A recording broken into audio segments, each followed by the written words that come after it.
বড় মা, তোমার মেয়ের তো কপাল খুলে গেল। আমার মেয়ের কপাল যদি বিয়ের পর খুলে, মন্দ কি? তোদেরই তো বোন রে। তোমরা তাহলে নিশ্চয়ই আমার মন রাখার জন্য আমাকে বলো নিজের মেয়ে, তাই তো? না না, কিন্তু রোশনাই, এখন তো সোনার অনেক দাম।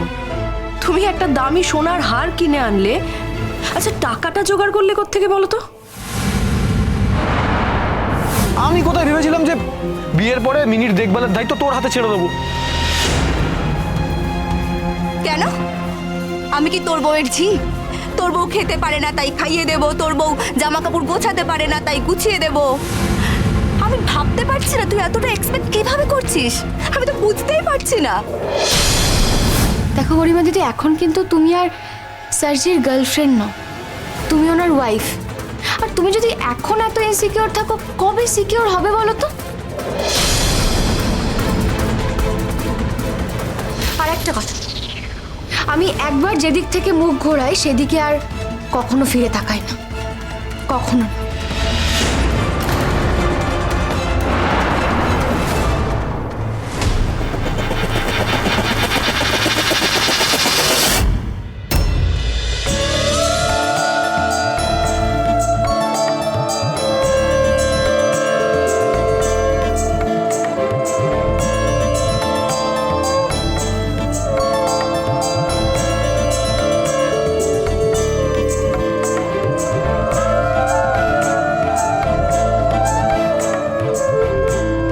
তোমারই হাসি মুখ আর বেশিক্ষণ থাকবে না দাদা।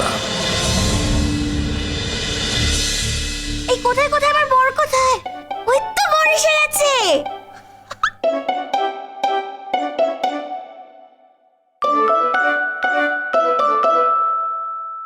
এই দেখো দেখে নি, তুই আবার কোথায় যাচ্ছিস? বিয়ের কোণে কখনো বর দেখতে আসে? হ্যাঁ, ভেতরে যা। চাপ বাবা, আমি আমার বরকে দেখবো না? বাকি সবাই দেখে নেবে আমার বরকে।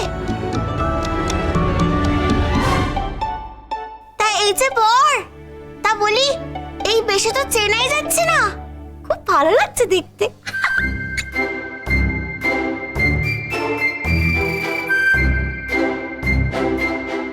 আচ্ছা ঠিক আছে, আমরা এবার নাচটা শুরু করি। দেখি কারা বেশি ভালো ডান্স করে, পাত্রপক্ষ নাকি পাত্রীপক্ষ। আর রোশনাই, তুমি আমাদের লিড করবে তো? আমি এত প্যাম্পার করছো কেন তুমি ওকে?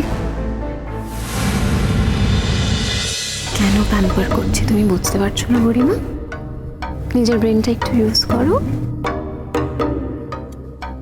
গরিমা, ওর তো এখন একদম নাচানাচি করার কথা নয়, দেখি না ও কতটা নাচানাচি করতে পারে। রোশনাই সোম থেকে রবি প্রতিদিন রাত 10টায় স্টার জলসায় ও জিও হটস্টারে।